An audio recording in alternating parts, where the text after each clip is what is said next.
that a little bit.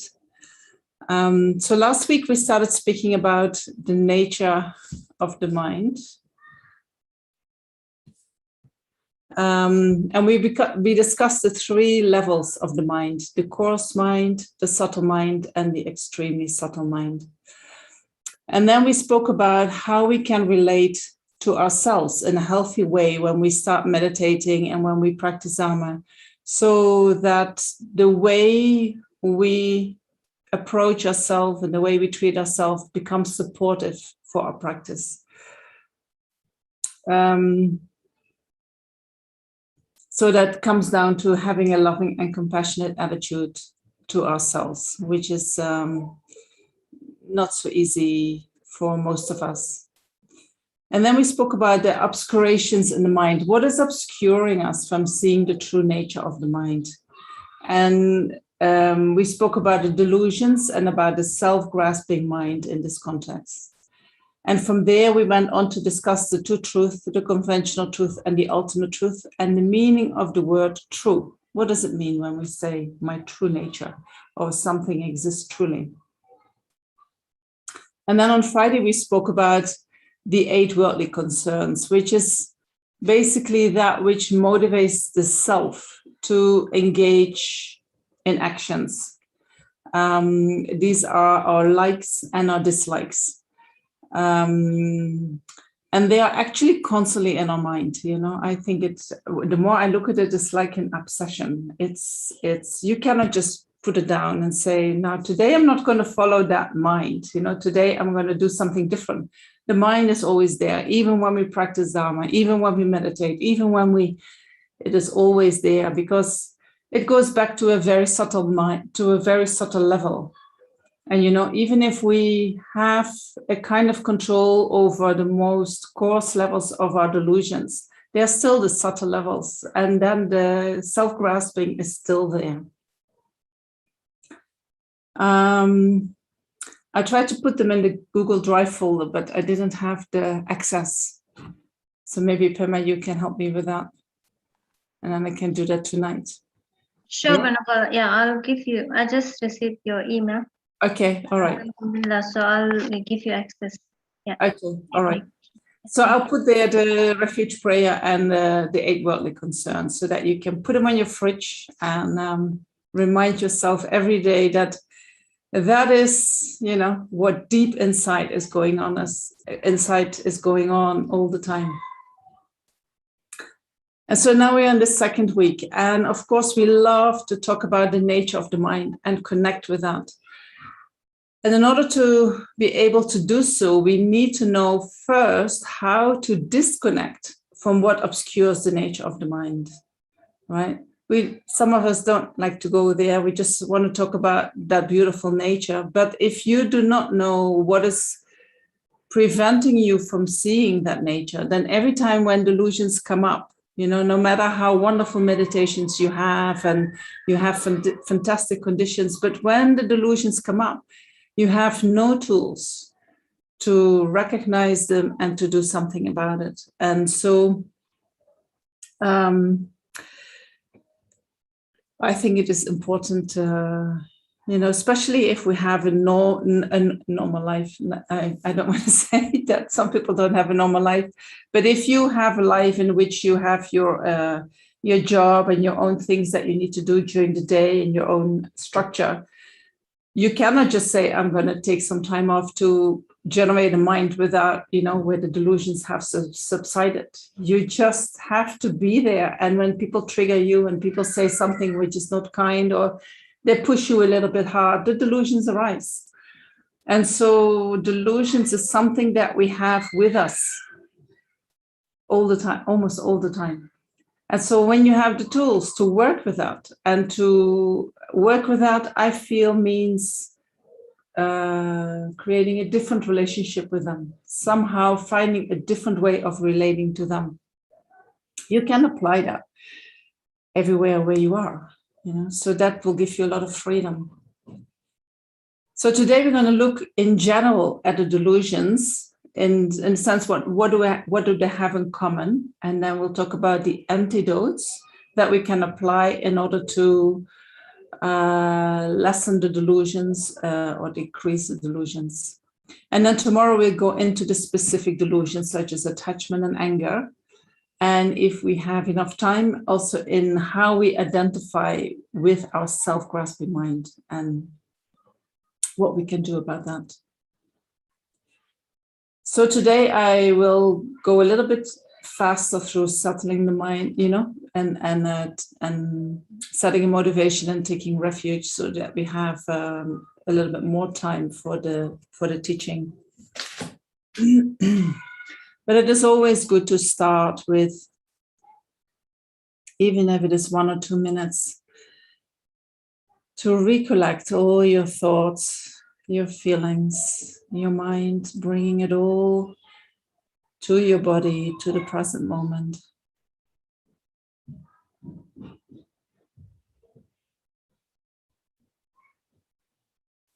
When we focus the mind naturally calms down. When we bring the mind to the body, the mind naturally calms down.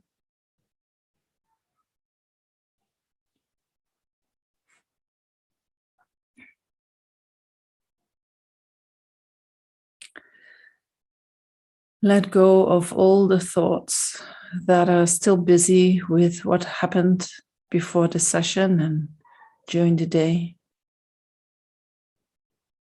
All that energy, bring that to your body in the here and now.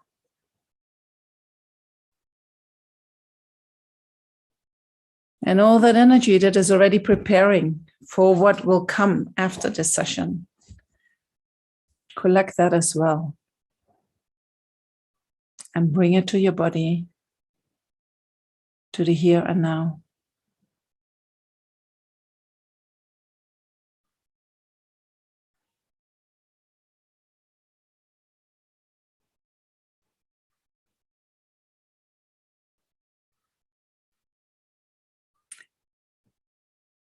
And then adjust your motivation. And we can try to think that whatever benefit comes from listening and contemplating these teachings, may it foster the development of my full potential of wisdom and compassion, so that I can be of greatest benefit to all sentient beings.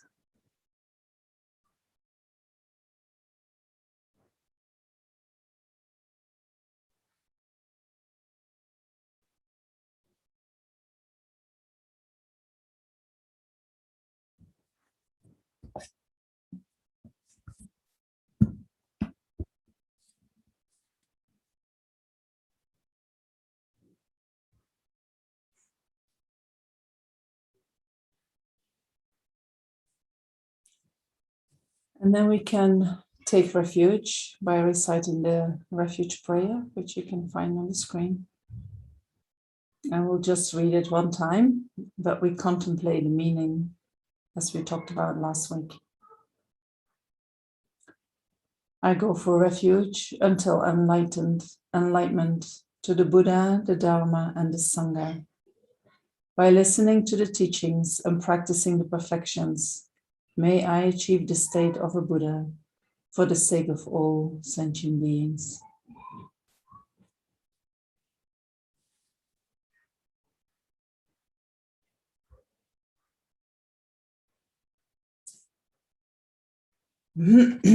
So the delusions, let's talk about the delusions. What are delusions? And I think I already mentioned that a couple of times last week. Delusions is that what disturbs the mind. They're also called disturbing emotions. They're also called afflictions. We sometimes also, we also say delusions. If we say to someone, you are delusional, that has a different meaning than when we speak about delusions in a Buddhist context, right? According to Buddhism, we are all delusional. Our minds are full of delusions. All the delusions have the characteristic that they disturb the mind. And we can in certain texts, we can find 6 root delusions, and maybe you have heard them before. The main one is attachment, and then very quickly follows from that anger, pride, jealousy, doubt, and wrong view. These 6 are the root delusions, and then from there, the secondary delusions arise, such as hatred, belligerence, spite, these kind of delusions.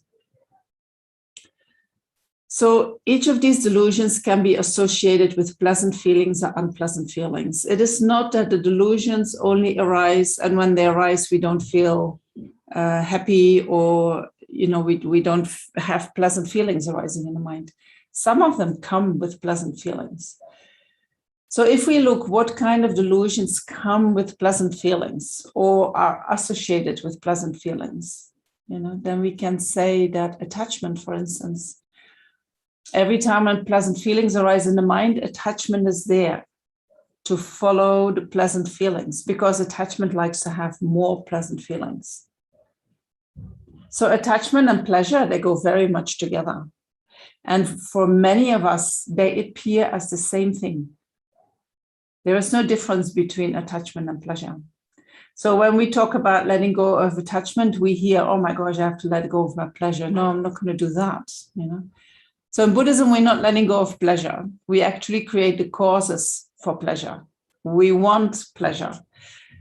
Getting to enlightenment is a hard job, and it's going to take a long time. And we have to make sure that we have enough pleasurable experiences on the way, because that is going to help us to really finish the job.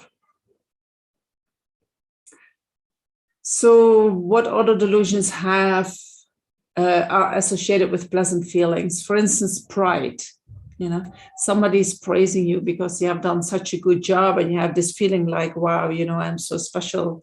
Nobody else could have done that. I have all these qualities, and you have a kind of superior feeling. That comes with a nice feeling, right? It is deluded, but comes with a nice feeling. So these are the tricky ones, right? Because they're not so, we do not have a natural instinct that we want to get rid of them. We try to hold on to them because it seems that they give us pleasure. So wrong views can also go together with pleasure.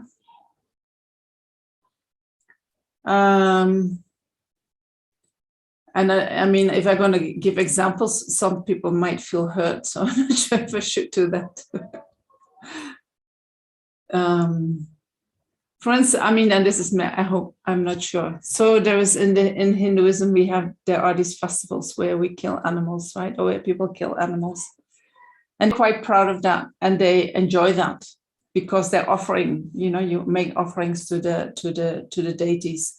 So then, even that negative action can go together with pleasure. So, which disturbing emotions go together with unpleasant feelings? Well, we all know anger. Anger doesn't feel nice. Anger also arises in dependence on unpleasant feelings. Also, jealousy is very unpleasant to experience and has also anger within it. So it arises when we feel displeasure, and then we create more of that.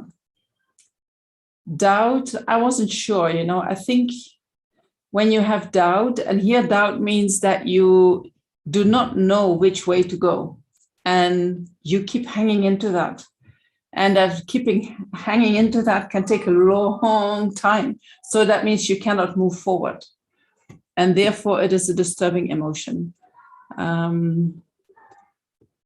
personally feel that undecisive mind as a bit disturbing, but not totally unpleasant. But that can be for everyone different. It's just important to know that disturbing emotions is not necessarily unpleasant when we experience them. That's a little bit a trick. So what do all these emotions have in common? They all arise independent on the feeling, whether that's a pleasant feeling or an unpleasant feeling. And they all disturb the mind. Where they're really coming from, they're all based on the self-grasping mind. And so last week we spoke about the self-grasping mind that exaggerates the object.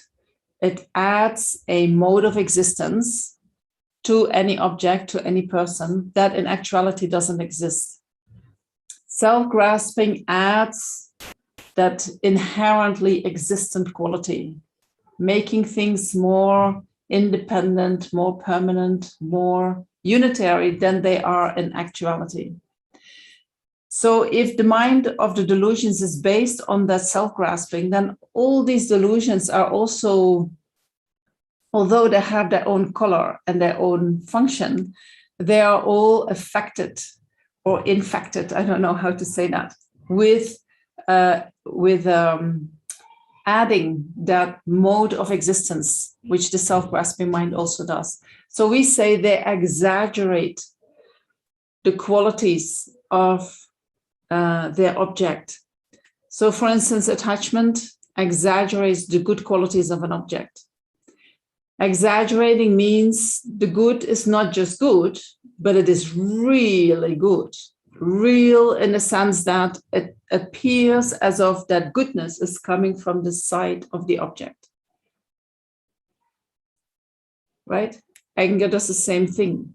Whatever we appear as something unpleasant coming, for instance, we have an interaction with somebody and the person is quite rude to us, and so we have unpleasant feelings arising in the mind. But on top of that, we project something on that person of not liking, something that we think is not a pleasant quality. And then that becomes, we exaggerate, and that we believe that these qualities are coming from that person that was rude to us, right? That is the exaggeration that the delusions do. Another problem with the delusions is that, especially those that we are, so familiar with, that come easy to the mind, we believe that that is just who we are, right? If you have been angry since you were very little, then you believe that anger is part of you. You do not know yourself without anger. And so the more you believe that that is part of you, the more difficult it is to really see it as something separate from you, which we need to do in order to be able to apply the antidote and remove it or lessen its strength. We also, not only do we believe that we are the delusion, we also feel that delusions are actually really helpful. Right? What am I going to do without my anger? Who's going to protect me? What am I going to do without my attachment? How do I get what I need? Some people hear, I cannot stop eating. Right? So how do we let go of attachment while we have to take care of ourselves, while we have to protect ourselves? Then what is going to take care of us? What is going to protect us? So we need to look into that. But that makes it more difficult to really let go of the delusions, because they have a certain function, and we have the feeling, if I don't have them, I'm not going to survive. I don't know how to provide myself with the most basic conditions to sustain this life. So another thing that they have in common is that they are all fueled by our mental engagement. So when somebody is rude to us, and anger comes to the mind, then the mind starts, independence on that unpleasant feeling and independence on the anger, we start to create a story, right? Oh, this man, and then whole story comes. Not only about this incident, but then we remember also other incidents. And then we remember, and then so the mind, depending on how strong the anger is, the story can become huge. And then we start repeating the story to our friends, to our family. You know what happened to me? We do not say, you know, this man said this to me and I had an unpleasant feelings and then I had anger arising in my mind. We say, I was so angry, you know, this belief in that is all really true starts to come with that. And then we create a whole story on top of that. If we really check, not much of that story is true. But the moment it is in the mind, we totally believe it. So when we make stories, we keep that delusion active in the mind. We fuel the delusion. So from everything I say, you already hear the antidotes, right? They're going to come later, but they're all coming from recognizing what delusions are doing and how we relate to the delusions. So what delusions also have in common is that they all cause us suffering.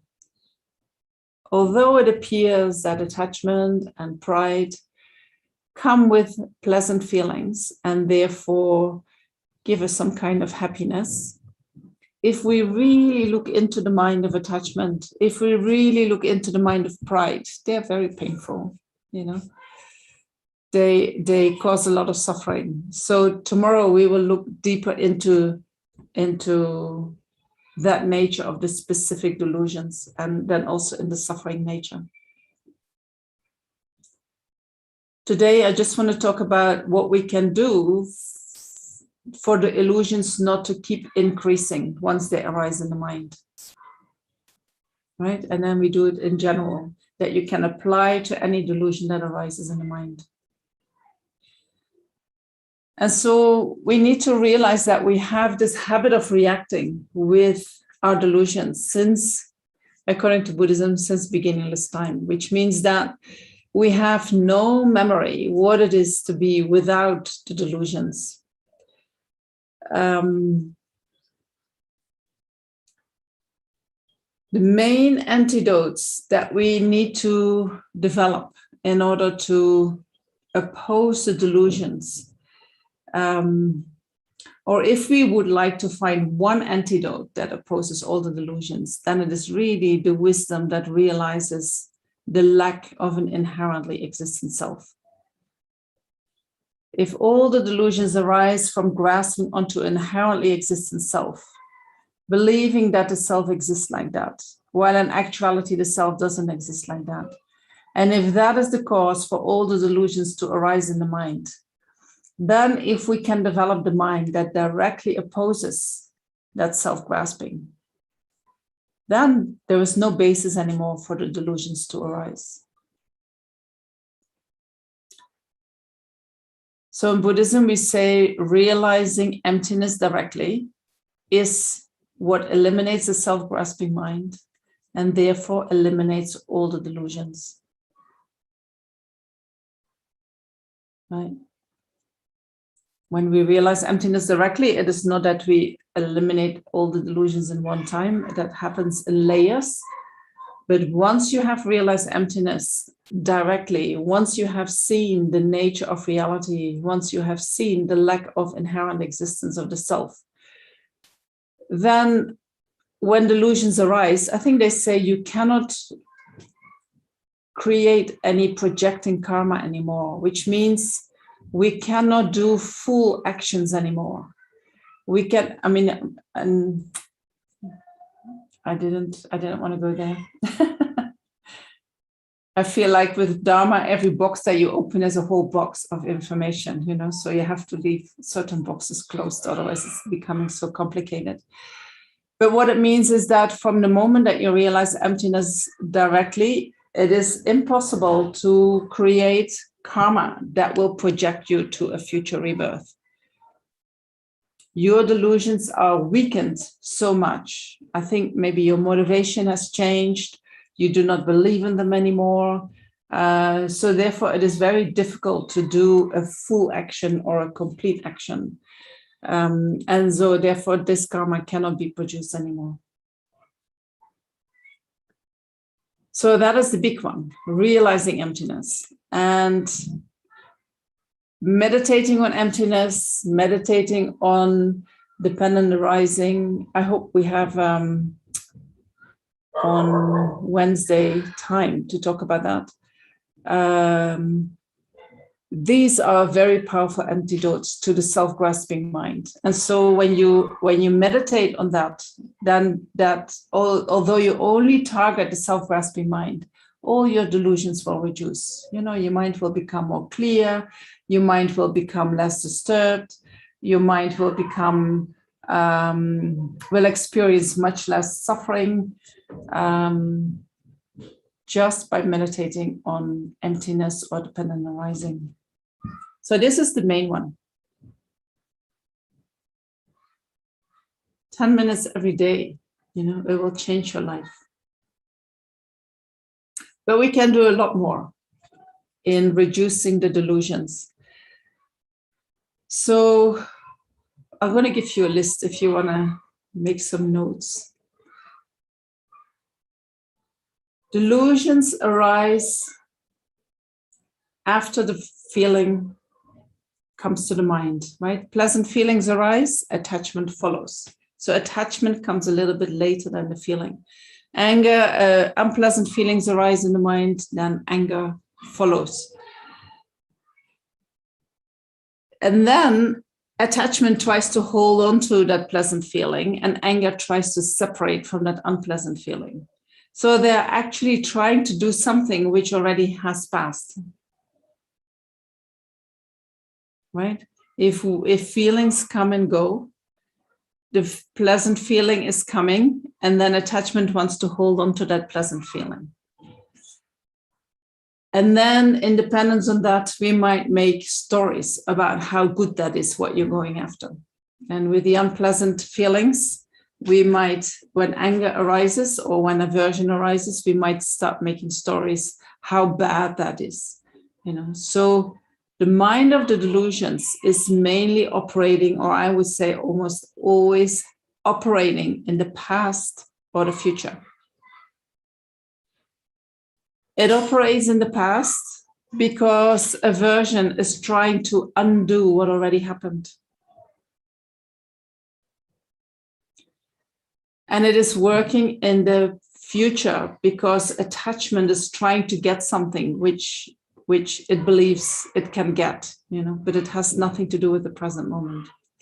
So when we bring the mind to the present moment and really focus on what is and not what we would like to change, what already has happened, or how we want to control the future, then the delusions can calm down. So that is what we do before every session. Bring the mind to the present moment, bring the mind to the body, bring the mind to the breath. When the mind is there, the mind naturally calms down. Mindfulness practices are excellent for this. Any mindfulness practice is very helpful. So in Buddhism, we talk about the 4 close placements of mindfulness in the sense that you can use your body as an object for your mindfulness practice. So you can, for instance, do a body scan. You can use your breath as an object for your mindfulness practice. Whether you observe your breath at your abdomen or at your nostrils is up to you, but it is both on the body. And the body is always in the present moment, right? Our body is never in the future, never in the past, always in the present moment. So when we bring the mind back to the body, the mind naturally is in the present moment.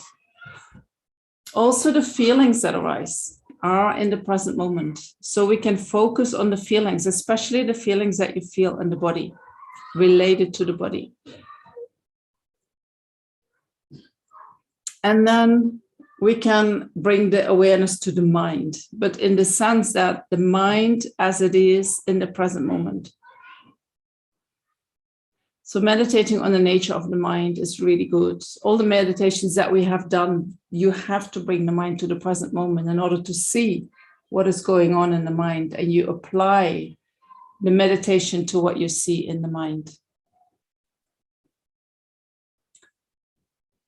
So this you can do at any time, right? When the delusions arise, the body is here. I bring my mind back to the body. If you're at your work and there is something really difficult, make sure that you ground yourself, focus on your feet, do some exercises to have some energy flowing between your feet and your body and the earth itself. And the mind can stay calm.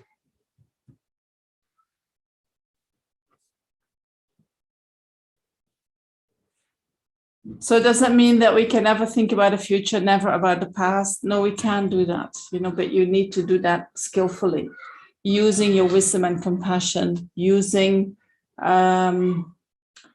not just following your delusions, but analyzing what is going on and how you can change things or what you would like to achieve. That is perfectly fine. But not that, when the delusions are there, we are kind of going on an automatic pilot, right? The mind is not consciously thinking about, I'm going to follow my attachment. Normally, we don't do that. We follow attachment naturally without thinking.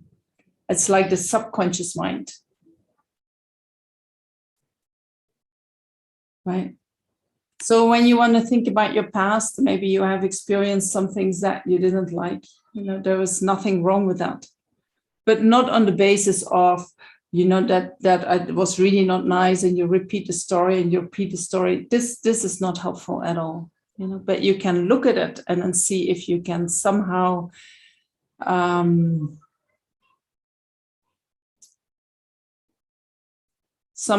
help yourself to heal what happened. So I will say a little bit more about that tomorrow when we talk about when anger arises in the mind and how we can apply antidotes. So when we are mindful to whatever arises in the mind, even bringing the mindfulness to the mind and thinking what is going on in my mind, we can catch the disturbing emotions in an early stage. And when they are not too strong, we can deal with them effectively. Right? Also, when we are mindful of whatever arises in the mind, and this is maybe more suitable when you do meditation, is that you can observe your feelings and then you try to create a gap between your feelings and your reaction to the feelings. That you focus on, okay, this was the feeling, or there comes the reaction, but I do not have to go in that reaction. I can just let it go. I just feel the feelings, but I do not have to react to it. You can also postpone your reaction maybe a little bit. When I was young, my mom would say, count to 10 before you say something. You have to hold your delusion. And that gives you a little bit of space to think about it and to use your rational mind and to see if what you're going to do, if that is wise or not and helpful or not.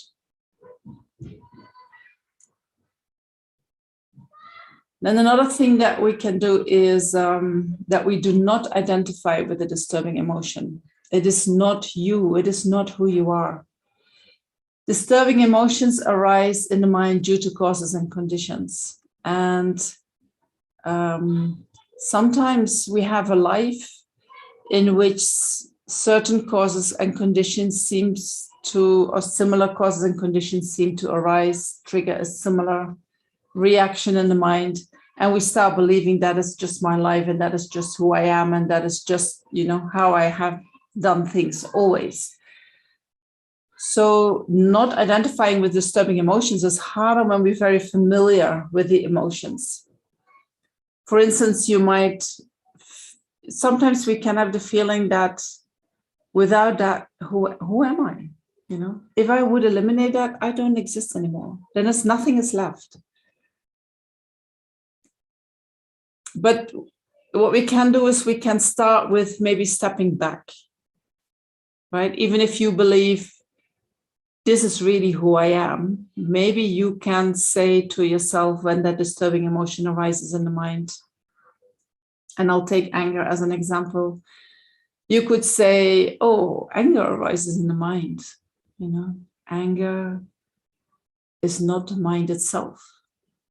And the mind itself is also not anger. Anger is just something that arises in the mind due to causes and conditions, and it will dissolve back into the mind. Anger is not who I am. Anger is just something that arises in the mind.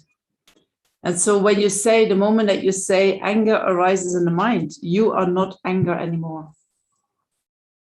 The moment you can step back and see the anger instead of being the anger, you know what the difference is? When I am the anger, I say, I'm so angry. And I have no space, no reflection on what is going on in my own mind. I totally believe that I need to freak out like that, and nobody's going to stop me. Right? Then I totally believe that I am the anger. But anger can also arise in the mind, and I see it and I can say, oh, there is anger in the mind. You know, not that I need to stop that, but it's not me. And I do not have to act upon it. It is just something that arises due to causes and conditions.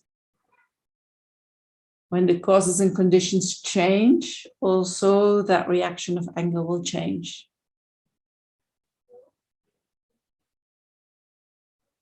Right? So not identifying with it. And so when the disturbing emotions arise in the mind, they appear, everything appears to be so real. What happens to us, what we feel, what we want to express. Then we can challenge that belief. Is it really true the way we perceive it?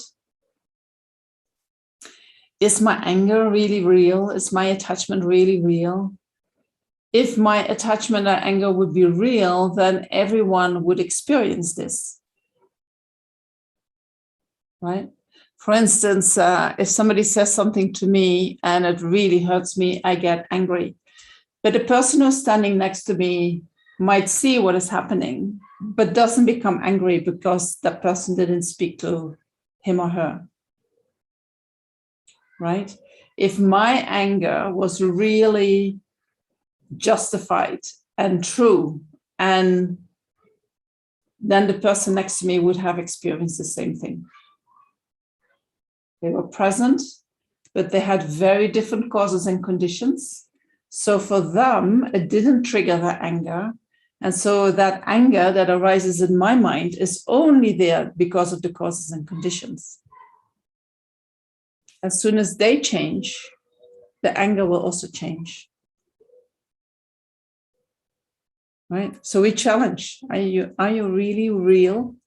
If that is true, if my anger is real, if my attachment is real, then everyone who has contact with that object or that person should feel the same thing. You can also think about, you know, is that person really the way I perceive him? You know, everything in that person seems to be bad. And then I have to say, no one can exist like that. If that person goes home and there is a wife and there are children, he will be a loving husband, a loving father, I hope. Or the people, they love him. I don't love that person, but the people who he's living with, they love him for who he is. So that person doesn't exist as an inherently bad person. Right? I challenge that belief in my mind.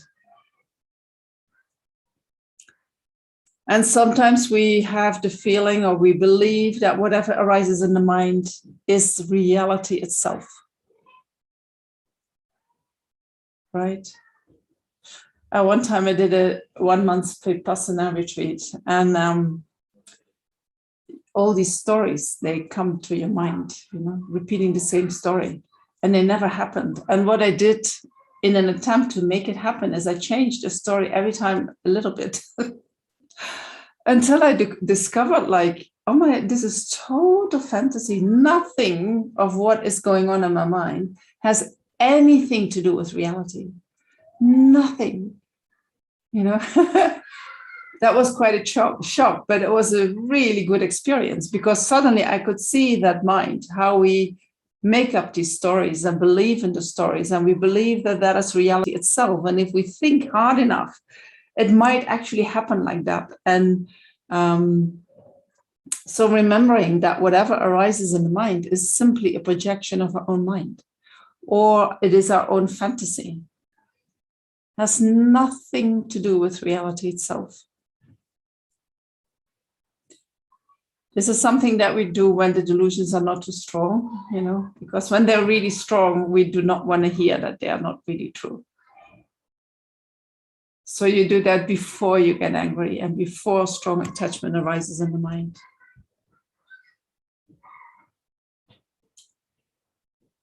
So then another one is what we can do is we can stop the mental engagement. You know, the stories that we are, it's almost, you know, you go over your experience again and again and again and again. And maybe it is an attempt to change it. Maybe it is an attempt to feel whatever excitement you felt, to repeat that. But what you're doing is you are disturbing your mind more and more. It is almost like your own private television where you entertain yourself with all these stories, right? Otherwise, what do I do with my mind? I want to be entertained, right? So the stories come. So getting yourself used to a quiet mind is maybe a challenge in itself, to quieten that constant interaction with yourself, constant, I don't know, self-talk, telling yourself what you need to do next, telling yourself how you did, telling yourself, you know, this is already happening. Then we also think about things that have happened, things that might happen. And that all disturbs the mind. I'm sure you know that. And it is very difficult to not pay attention to that.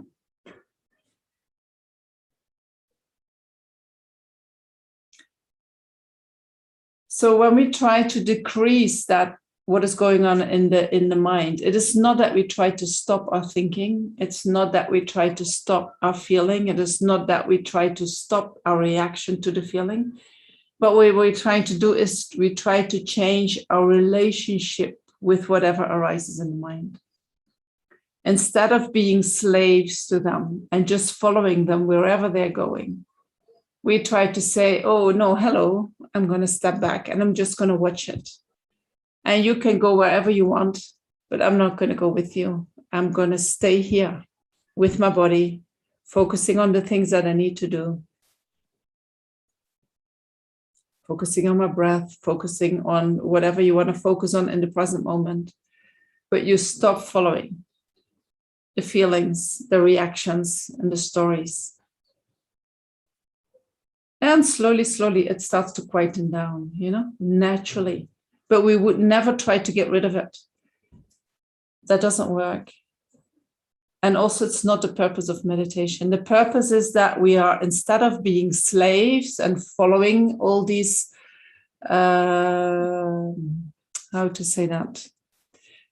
Instead of following our feelings, disturbing emotions and thoughts, we take control in the sense that, no, I'm not going to follow.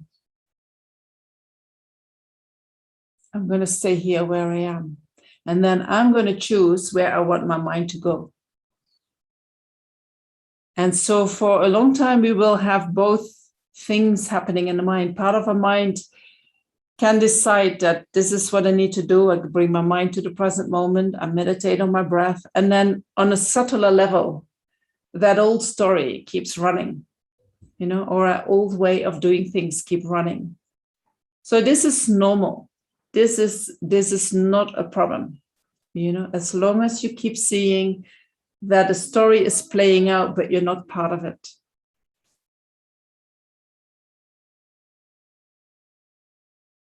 All right. Oh my gosh, it's so much. I thought, I'm not sure if I can fill up the time with what I have, but I never know how to get it done within time. So another thing that we can do is remembering the nature of the mind. You know, the nature of the mind is that it is clear and knowing, that it is a stream of mental events rising and passing away. You can reflect on the impermanent nature of these events, that they appear and disappear. They come and they go like dreams, like clouds, like waves. You know, these are really good meditations to let go of your disturbing emotions and not to identify with them or hold on to them.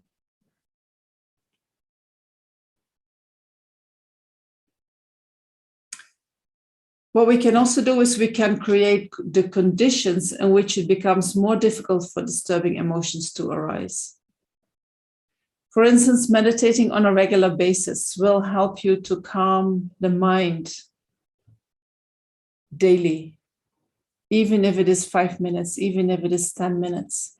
Something happens in the mind when you do that, that makes that the delusions naturally start to subside. You can also, what you can do is developing every day consciously a positive motivation. When we have a positive motivation, especially when we think about, you know, I want to develop all my good qualities, or I want to be of benefit to all sentient beings, this counteracts straight away the delusions.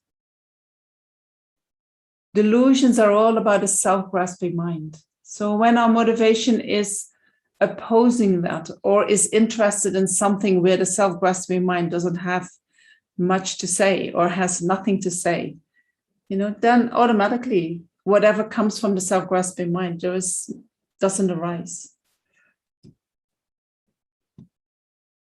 You get that? And then what we can do is we can take care of our body and of our stress levels. All right. The more stress, the more the disturbing emotions get triggered. Take care of your body. And there are many ways that you can do that. And make sure that you don't put yourself under a long period of time where the stress is too high. Stress should only be there for short times, and then you need time to recover.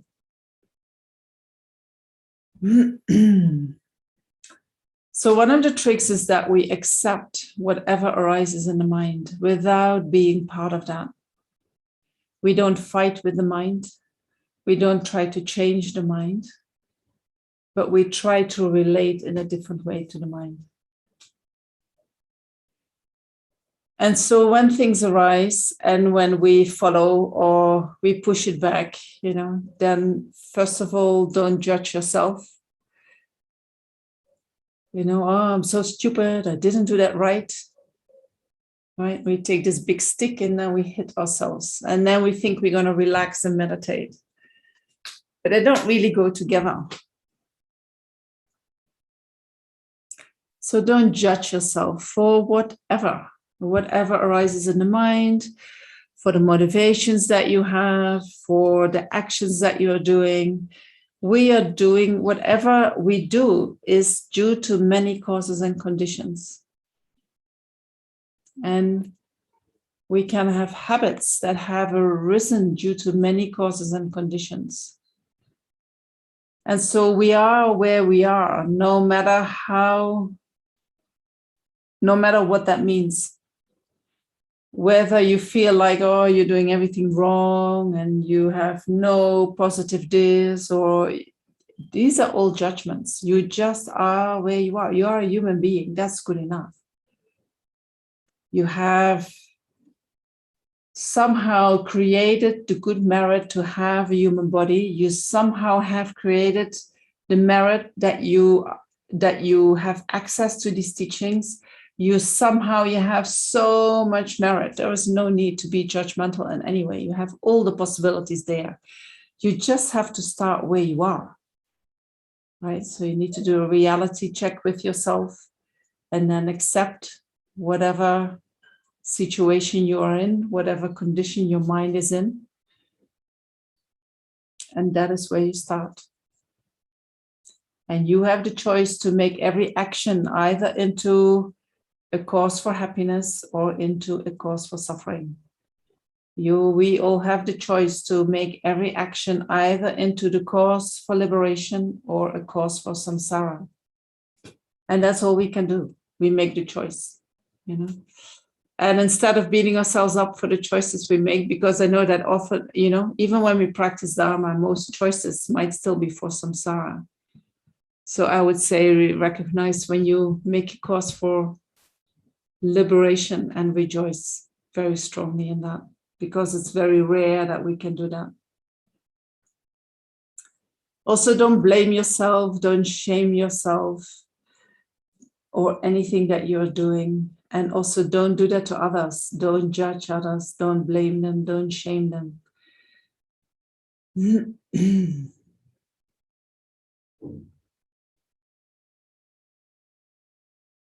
I hope we can come back to that one tomorrow as well.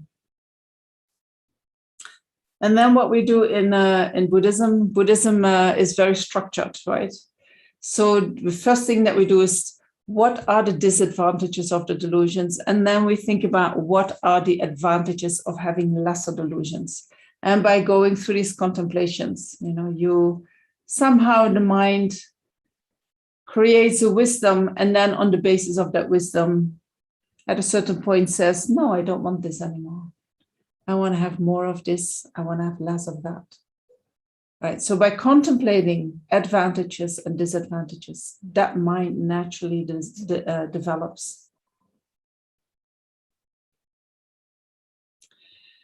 So the disadvantages of delusions, and we already have mentioned a lot, but it afflicts your mind and it causes you to be mistaken with regard to what you observe. It clouds the mind. We cannot see anymore what is there. I would say really there, but nothing is really there. But we create something else from what we are seeing because of the delusions, or what we are hearing or feeling or smelling or tasting. We create something else of the object than what is actually there. We impute qualities on the object, whether they're positive or negative. So it is a mistaken mind with respect to what we are observing. When we let the delusions just run, what we are doing is we just reinforce the tendencies that we already have. We can't imagine where we're going next life, you know, it will only become worse. And when we are under the influence of the delusions, we cannot create any virtue. We only create suffering. So we destroy ourselves, we destroy other beings. Or we harm, maybe that's a better word. And also you harm, you know, all your good qualities, any ethical discipline that you already have developed, or joy, or your virtue. When the delusions arise and you do not do anything to counteract them, all these good things get destroyed.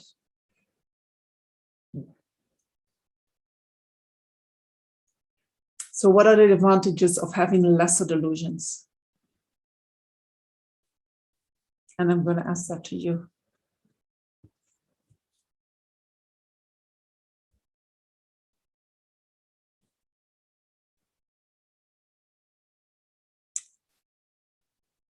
What are the advantages of having lesser delusions? What do you think? What would it be? What advantages would it have for you?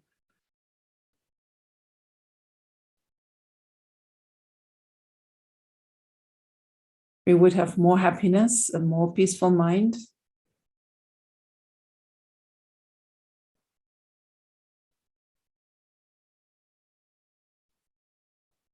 What other advantages can you see? A calm mind, peace and clarity, more clarity of mind and wisdom.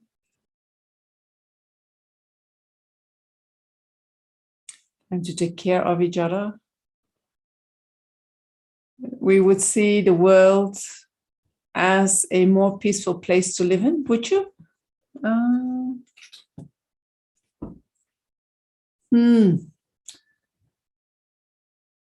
I'm not sure about that. I would say our mind would be more peaceful observing that world that we are living in and less disturbed. But I'm not sure if the world in actuality is more peaceful than we see it. Okay.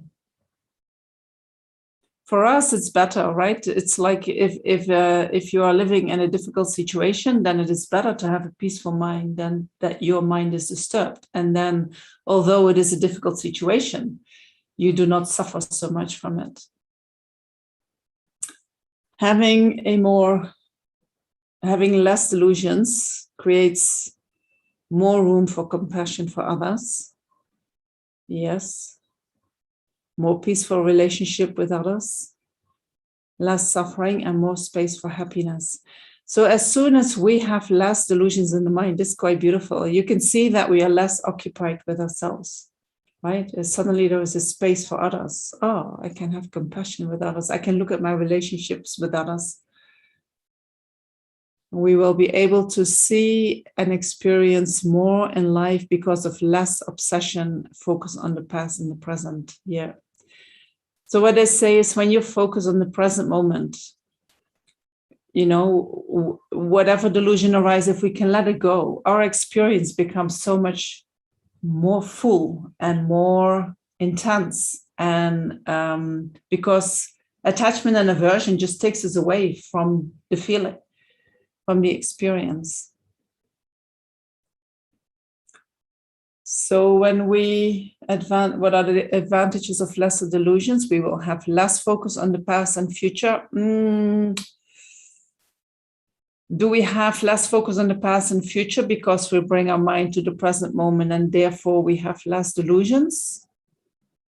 Or when we have less delusions, do you think that you don't go to the past and future anymore?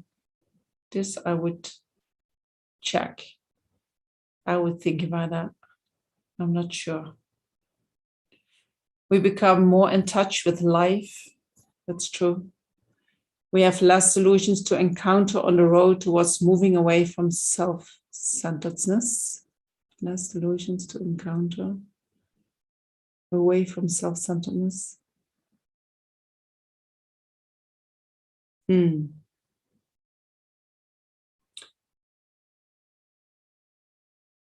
So I have to think about that one too. If I can see my delusion, then I can be more effective in practice of ethics. Yeah. And if you see your, maybe that's true. Yeah. I'm sure it is true. I'm just trying to tune in if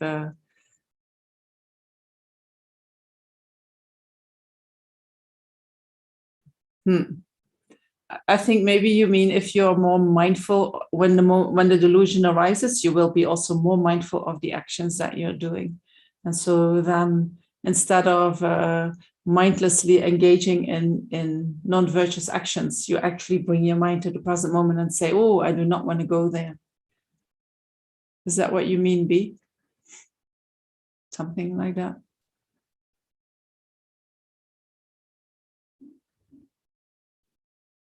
No, nothing coming.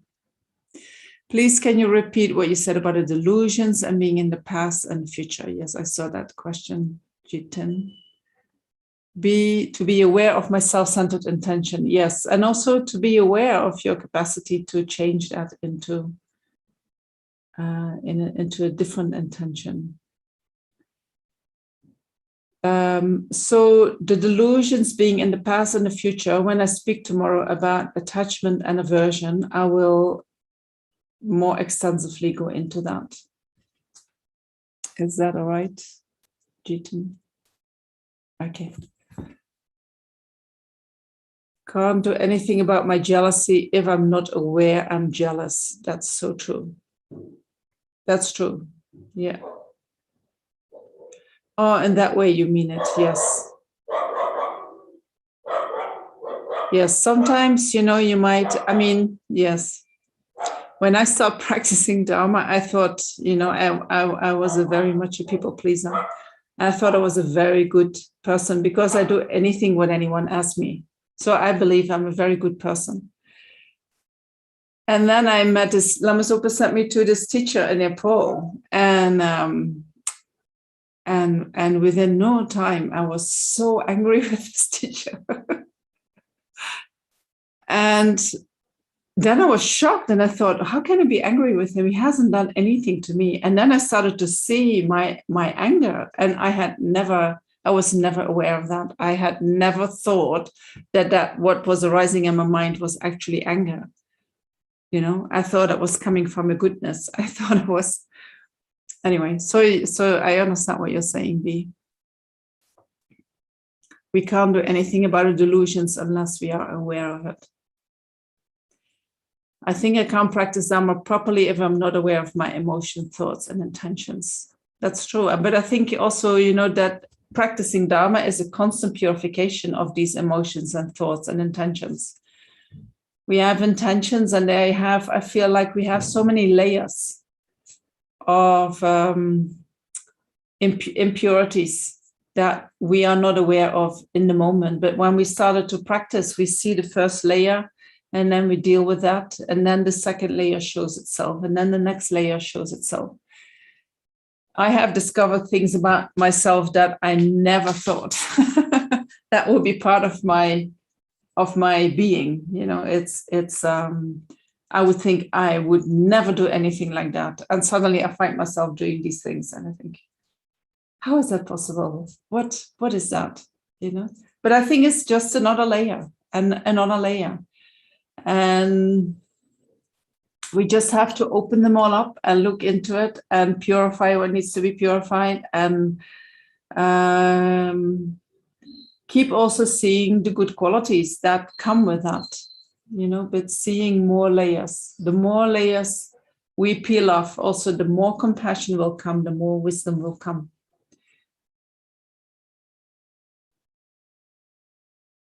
I can't begin to feel compassion for someone who is suffering if I can't stay present with their pain.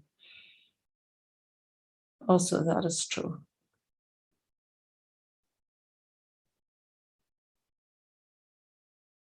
All right. I need at least 20 minutes for the meditation. So we have 6-7 minutes for if there are questions. Maybe you have no questions. Maybe we can have a look. Somebody wants to ask a question. You have to put up your hand.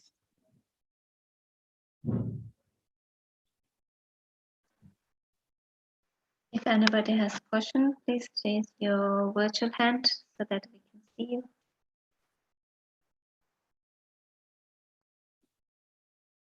That's fine too. Or if you want to type it in the chat, if you feel more comfortable doing that, that's fine too. Then I'll repeat it.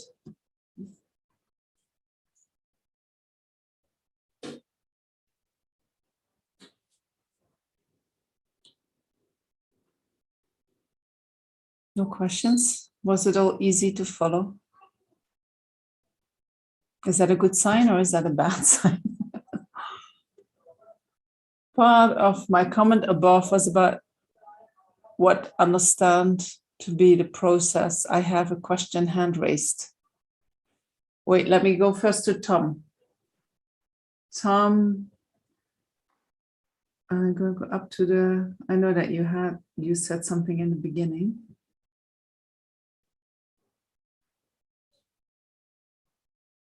I can't find it back. Oh, here.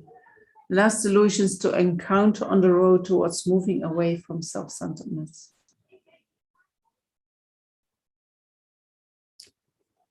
So when we have less delusions in the mind, then we are freeing the road to developing less self-centeredness.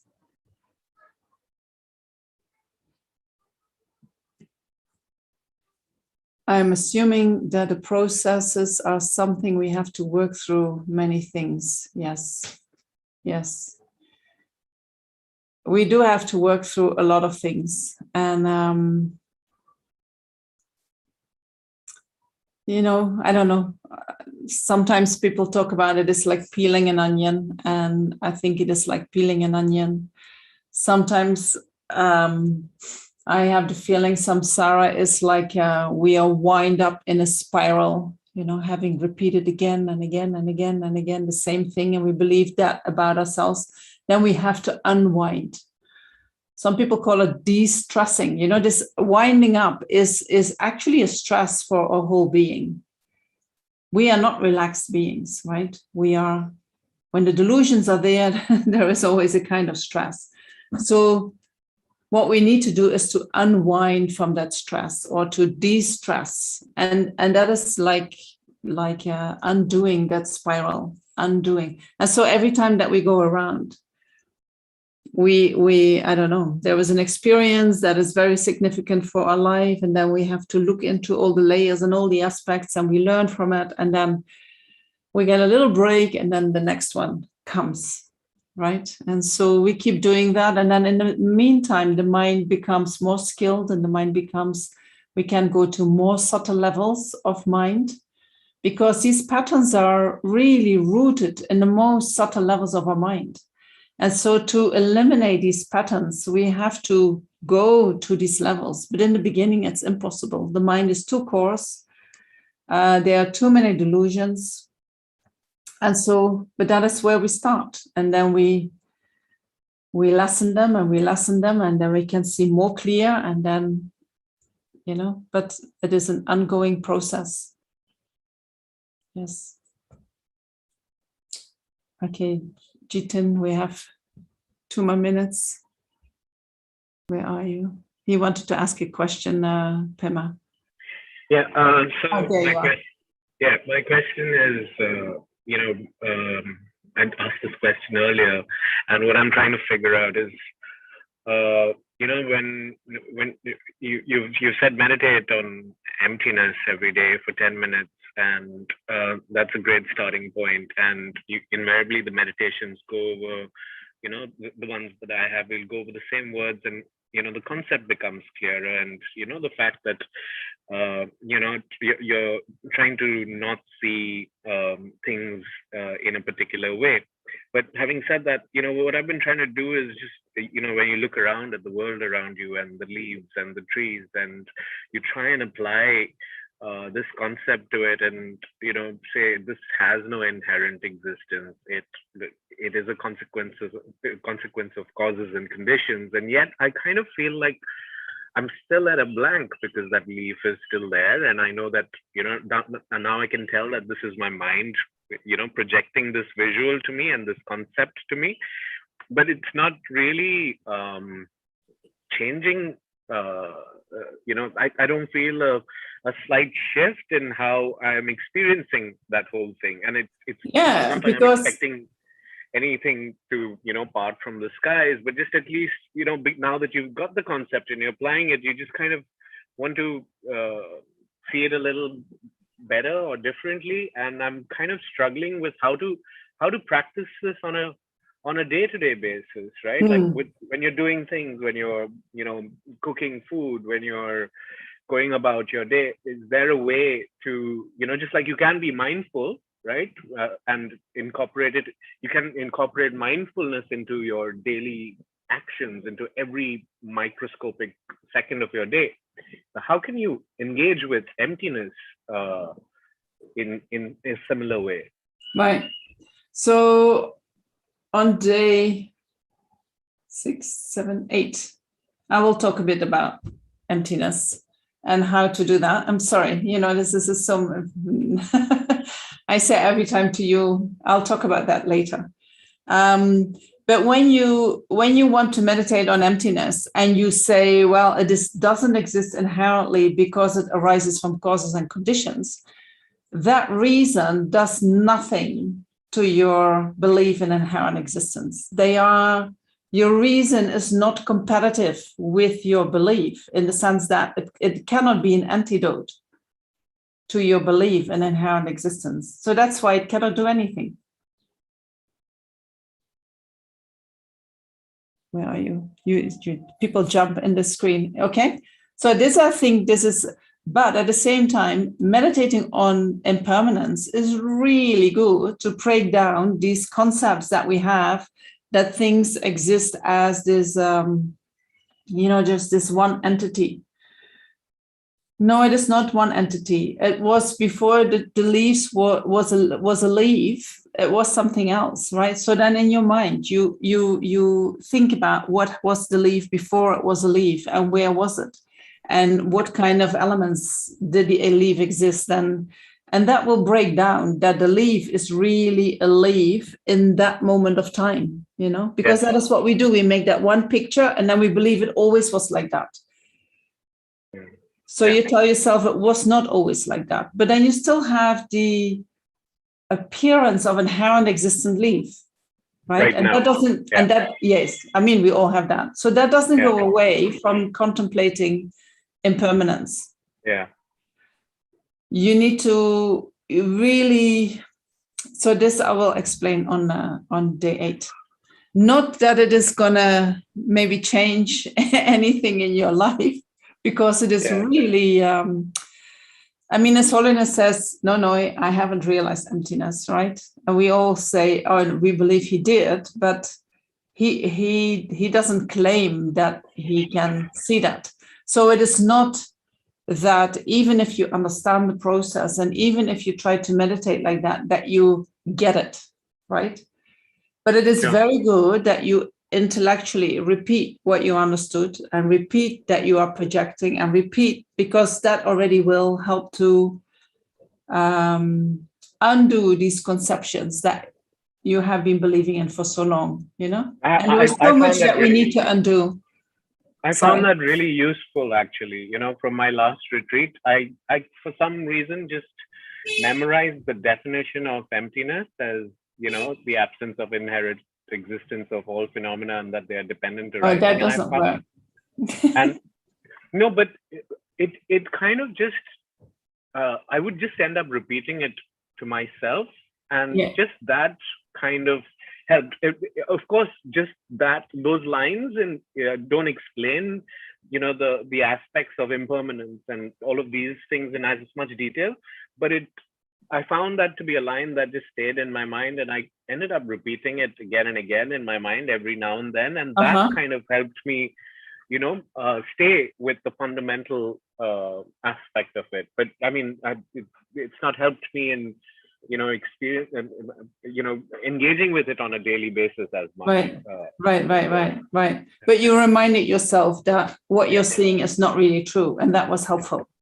Yeah. I think, that is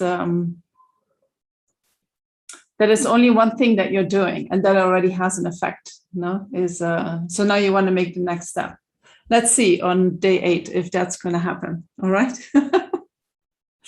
And tomorrow I'll talk about the specific delusions, such as attachment and anger, and maybe a little bit about pride and jealousy. And if there is time, about that identification with a self-grasping mind.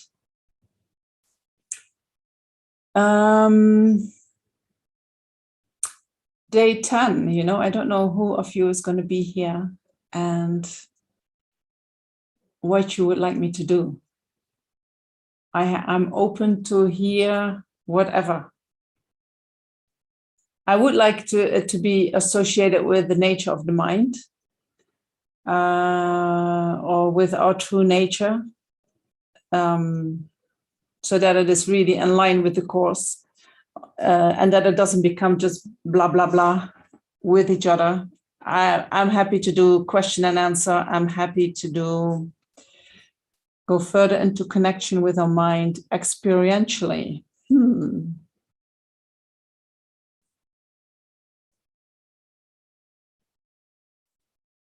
Yogi has a suggestion. Can we ask questions about karma?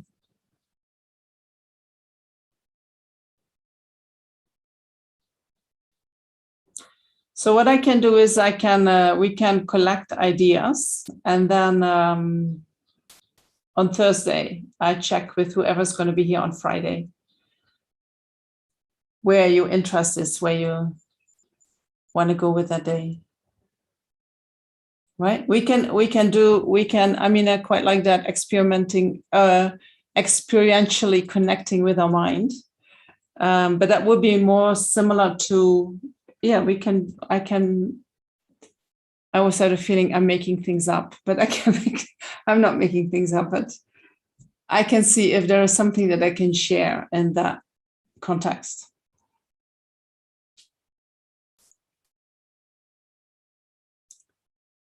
All right. Think about it. And you can always send an email to Pema or to Tushita. I have sent my suggestions. That's great. Yogi, you also sent suggestions before, didn't you? How do we know we have made a connection? Also, connection happens on so many levels. Yeah.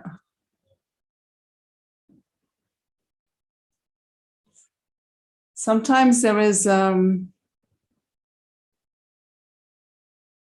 in terms of making connection and the 6 perfections, you know, I see there a huge connection between these two, and also connected to the more subtle mind. I can also say something about that.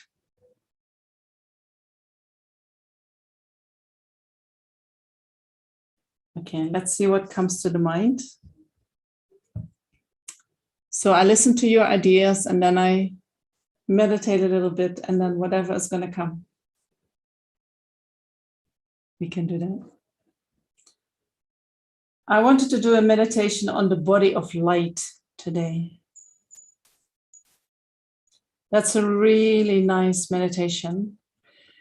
Lama Yeshe, those who know have heard of Lama Yeshe. Lama Yeshe, he gave a lot of techniques to the student that are actually normally only given for people who have initiation in tantric practices, but he gave it to everyone.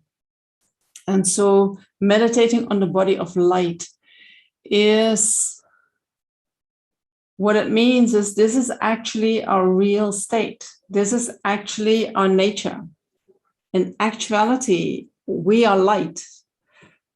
So when you meditate on the body of light, you meditate on your essence, or what you really are. And when you do that, that means that you recognize what you are or who you are.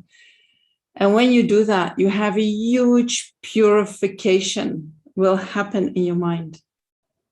A lot of obstructions, obstacles will be removed just because you remember the nature of your mind. Right? So this meditation is really nice. You know, sometimes they say, if you do this every day, you will totally transform body, mind, everything. All right. So it can be very powerful.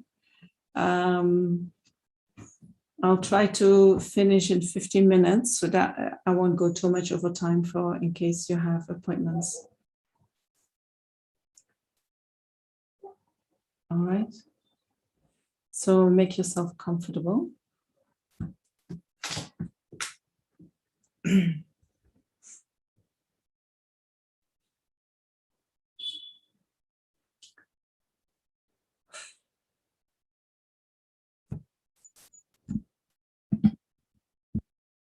Let go of whatever we have been talking about, whatever you have been contemplating.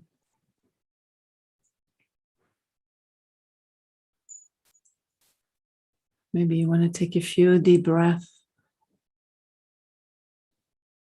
And with every breath you let go, you also let go whatever you have been processing.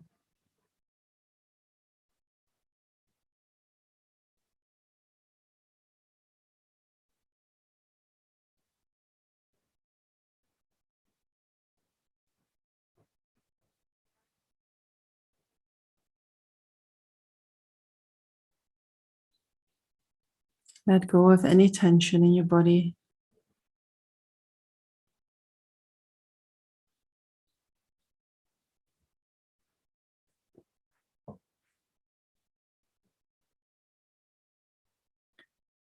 And then if you feel the need, you can adjust your motivation.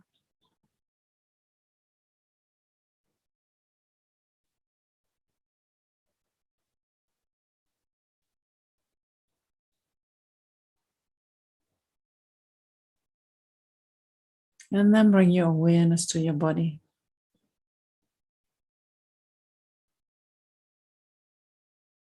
Let your mind rest on the physical sensations that arise.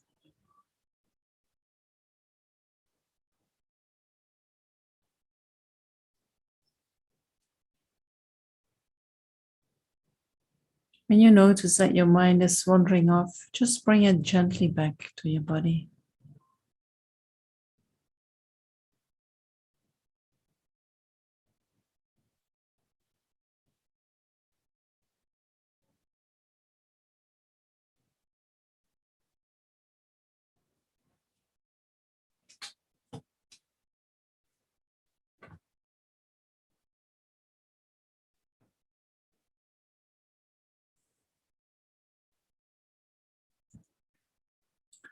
And then reflect on where we are, how we believe that we are the gross body and mind.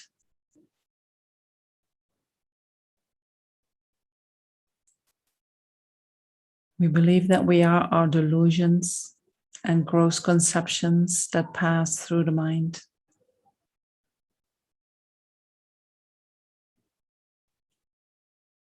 And we strongly identify with our reactions that are based on attachment and aversion.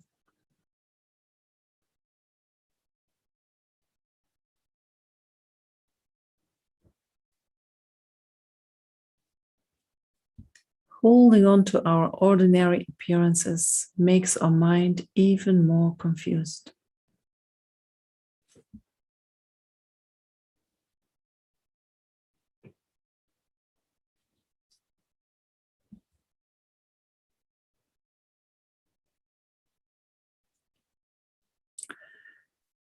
Besides the gross body and mind, we also have a subtle body of light. And this is the pure nature of our own being.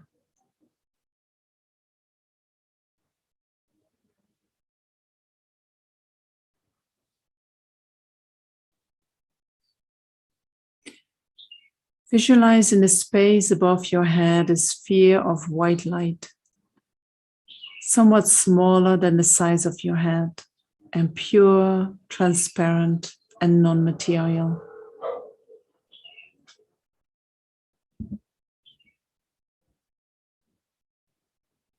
Concentrate on the presence of that light. It doesn't have to appear sharply, or it also doesn't matter if you can't visualize it. Just feel that it is there. The light is above your head.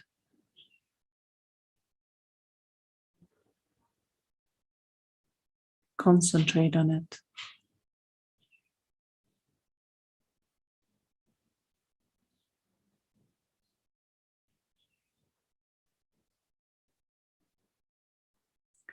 This light represents all universal goodness, love, and wisdom.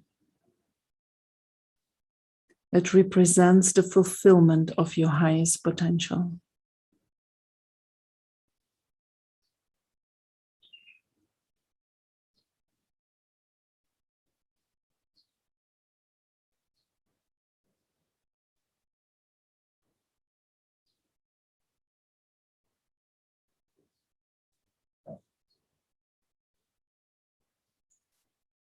Then visualize that light decreases in size until it is about 1 inch in diameter, and then descends through the top of your head to your heart chakra.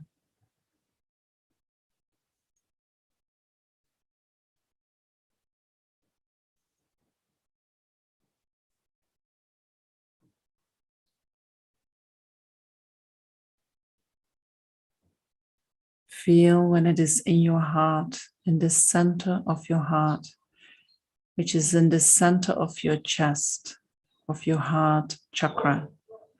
not your real heart.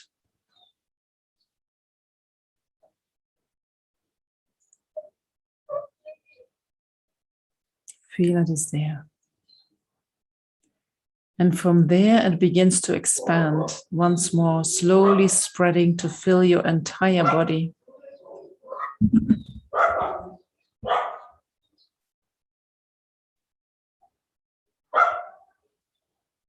And when it spreads through your body, all the solid parts of your body dissolve and become light.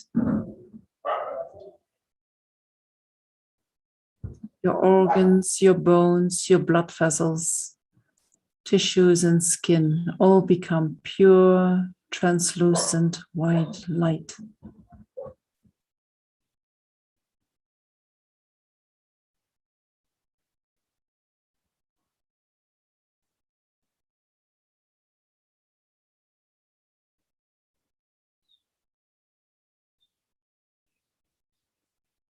And so while we scan through the body, you can visualize that you breathe in every part of the body while you fill it with white light. Starting at your heart, your real heart, the organ heart, which dissolves into light.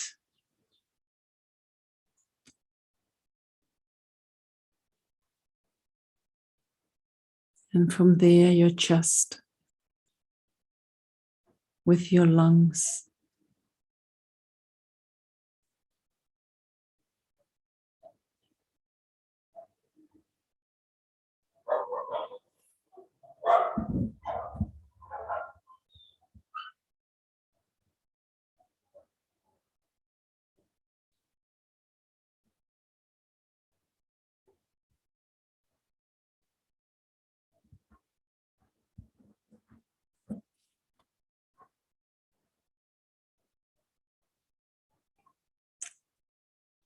Let that light spread out, filling your whole upper body, dissolving it into light. There's no more gross structure. The gross body has dissolved into the subtle body.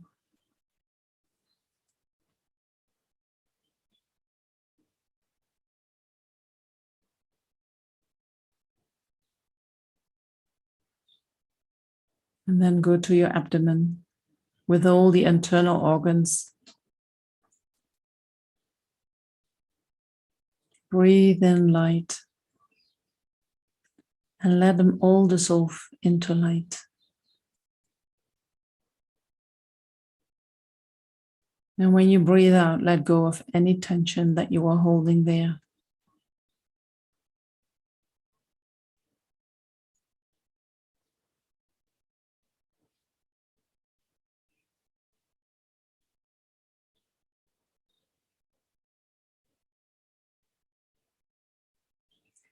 Focus on your hips, your buttocks, the pelvic region.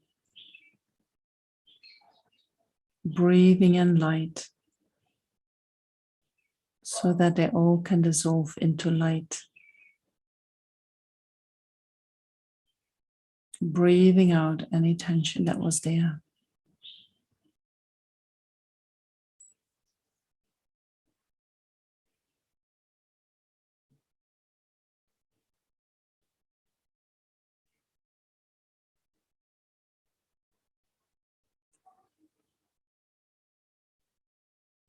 Focus on your legs.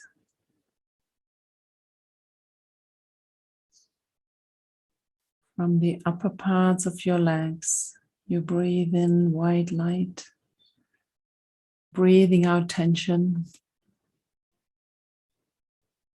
They all dissolve into light, and the light goes down to your knees.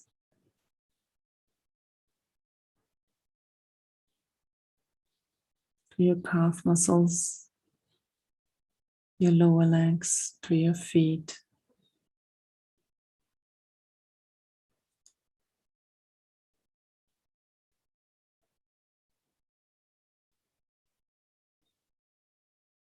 Breathe in white light. Breathe out any tension until your legs and feet are dissolved into light.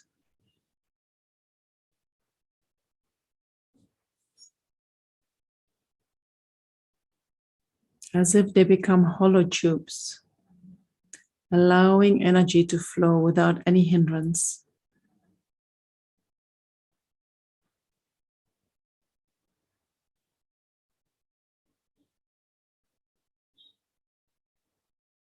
And after that, even the tubes dissolve into light.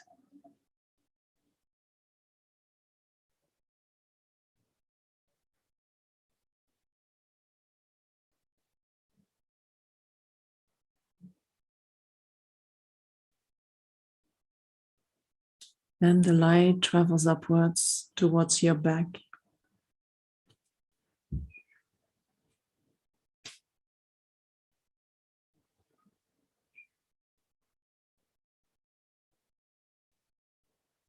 Filling up your lower back, the middle of your back.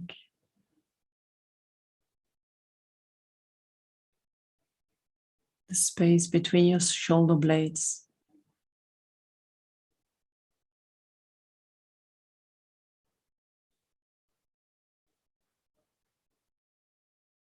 All feels light and spacious.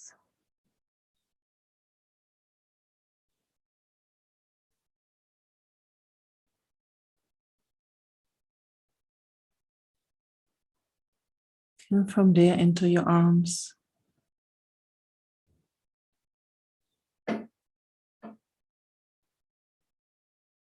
First filling the upper arms, then the elbow, the lower parts of the arms, the hands and fingers.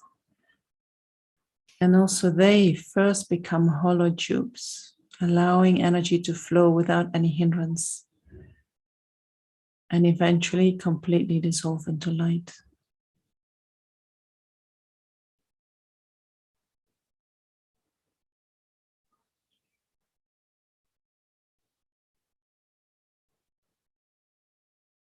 And then let the light go up to your throat and neck, to your head, in your brain.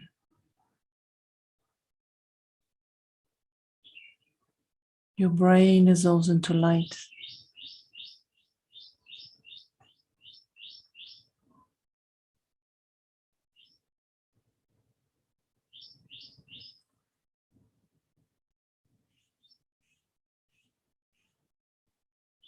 Your whole skull dissolves into light, including your face, your eyes, your nose, your cheeks, your mouth. You breathe in white light and breathe out any tension that is there. And everything dissolves into white light.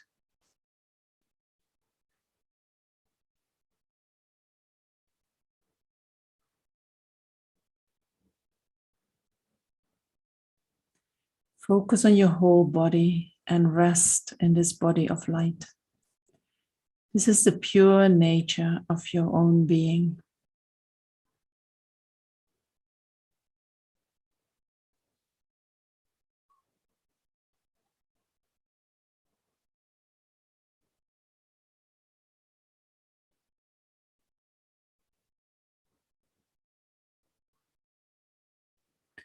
Think that all your problems, negativities, and hindrances have completely vanished, and that you have reached a state of wholeness and perfection. Feel serene and joyful.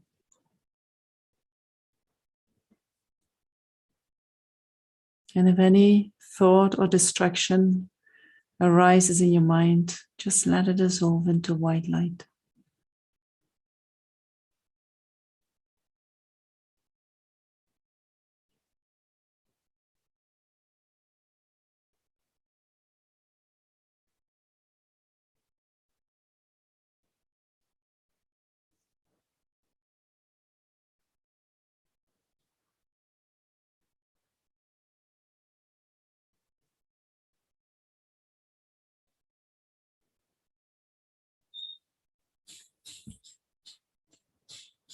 And if you feel that you would like to stay for some time in the meditation and you want to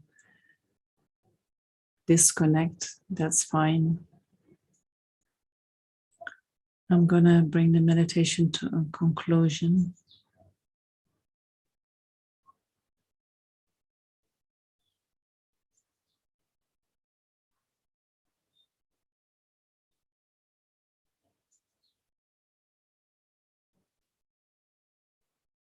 So for this, we reconnect with the more coarse body.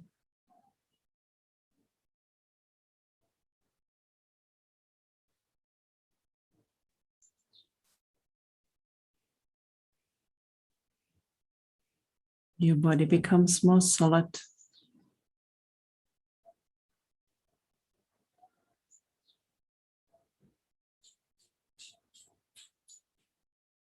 Reconnect with all the parts of it.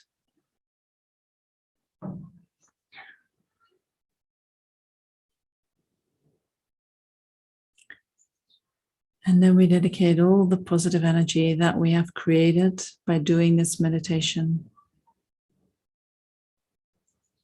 All that positive energy that has gathered in our heart,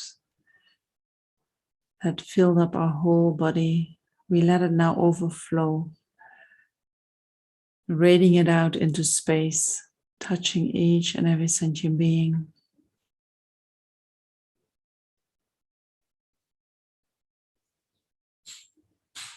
Giving them everything they want, everything they need. Dissolving any suffering that is there.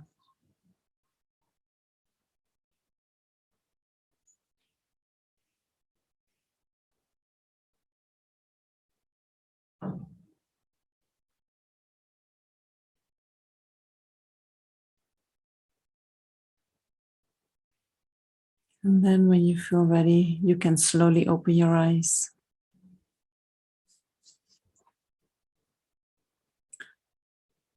Make sure that you do some grounding exercises, that you are really back in your body, that you're not floating on the light body. Accidents might happen when you do that. Thank you so much for being here. And I'm looking forward to seeing you tomorrow. Thank you, Venerable, so much. Thank you, everyone. Have a good evening, good morning, or good afternoon, depending on your time zone. And